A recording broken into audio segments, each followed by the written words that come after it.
ठाकरेंच्या खासदारांनी वेगळा गट स्थापन केल्याची सूत्रांची माहिती आहे। गट स्थापन झाल्याची प्रक्रिया रात्रीच झाली असण्याची शक्यता आहे। ठाकरेंच्या खासदारांनी वेगळा गट स्थापन केल्याची सूत्रांची माहिती आहे आणि गट रात्रीमध्येच म्हणजे ही गट स्थापन करण्याची प्रक्रिया रात्रीतूनच झाली असण्याची शक्यता आहे। गट स्थापन झाल्याची शक्यता आहे तशा बातम्या येत होत्या। 6 खासदारांनी ठाकरेंच्या बंड केल्याच्या बातम्या येत होत्या, पण आता रात्रीतूनच वेगळा गट स्थापन केल्याचं बोललं जात आहे।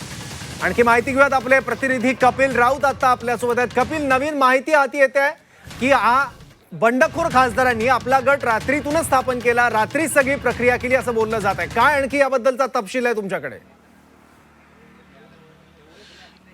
मोठी बातमी समोर येते आहे। सर्वात महत्त्वाचं म्हणजे हा गट स्थापन होणार की नाही याच्यावरती प्रश्नचिन्ह निर्माण झाले होते, परंतु हा गट स्थापन झालेला आहे अशी मोठी बातमी जी मीडियाच्या हाती आलेली आहे। ही सर्वात मोठी बातमी आहे, कारण की आता गट स्थापन झाला याचा अर्थच ठाकरे गटाला खिंडार पडलेली आहे आणि ठाकरे गटाचे जे खासदार आहेत त्यांनी वेगळा गट स्थापन केलेला आहे, त्याच्यावरती स्वाक्षरी झालेली आहे। त्या संदर्भात पत्र बिर्ला यांना पोहोचवण्यात आलेलं आहे आणि ही सर्व प्रक्रिया ही रात्री झालेली आहे। जेव्हा एकनाथ शिंदे गायब होते, जयपूरला गेले होते, या सर्व कालावधीत ही प्रक्रिया झाली आहे अशी सूत्रांची खात्रीलायक माहिती झी मीडियाच्या हाती आलेली आहे। सर्वात महत्त्वाचं म्हणजे हा गट स्थापन झाल्यानंतर मग पुढची प्रक्रिया काय, तर हा गट स्थापन झाल्यानंतर पुढची प्रक्रिया ही विलीन करणं, शिवसेनेमध्ये हा पूर्ण गट विलीन करणं ही एक प्रक्रिया आहे आणि ह्या प्रक्रियेला थोडा वेळ लागेल। काही तांत्रिक गोष्टी आहेत, या तांत्रिक गोष्टीसाठी ही प्रक्रिया थांबवण्यात आलेली आहे किंवा लांबणीवर पडलेली आहे। परंतु सध्याची सर्वात मोठी बातमी आहे का जो गट स्थापन होणार होता तो गट स्थापन झालेला आहे, त्याच्यावरती शिक्कामोर्तब झालेला आहे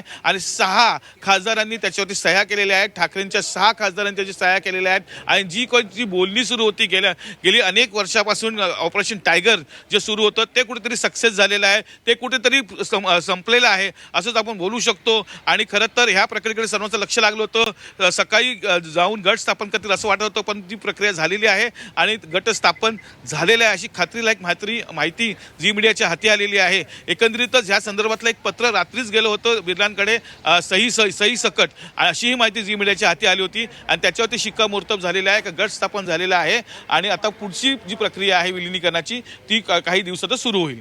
ठीक आहे कपिल, रात्रीतूनच प्रक्रिया झाल्याचं बोललं जात आहे। नेमके कोणकोणते सोपस्कार रात्रीतून पार पाडण्यात आले, कोणकोणत्या प्रक्रियेतल्या गोष्टी करण्यात आल्या? पत्र सुद्धा लोकसभा अध्यक्षांना रात्रीच दिलं असण्याची शक्यता आहे?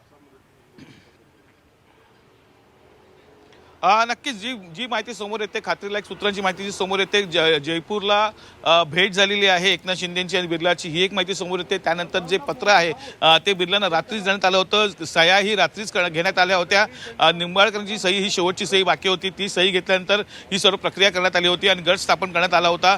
एकंदरीतच जी पत्र आहे ते देणं खूप महत्त्वाचं होतं, ते पत्र तिथपर्यंत पोहोचलेलं आहे असं बोललं जातं। आता आपण पाहिलं का आता एक पत्रकार परिषद झाली होती ठाकरे गटाची, संजय राऊत होते स्वतः, त्यांनी जी पत्रकार परिषद घेतली होती आणि आता हे सर्व नेते ठाकरे गटाचे हे आता जे अध्यक्ष आहेत बिर्ला त्यांना भेटण्यासाठी गेलेले आहेत। नक्की काय झालेलं आहे, नक्की प्रोसिजर कितपत आलेली आहे, नक्की गट स्थापन झालाय का नाही ह्याची शहानिशा करण्यासाठी ते सुद्धा पोहोचलेले आहेत। त्यामुळे एकंदरीत मोठी राजकीय भूकंप झाला असं बोलू शकतो। बरोबर, आणि कुठली अधिकृत माहिती सुद्धा याबद्दल आता समोर येते काय बघावं लागेल। कपिल, धन्यवाद या माहितीसाठी।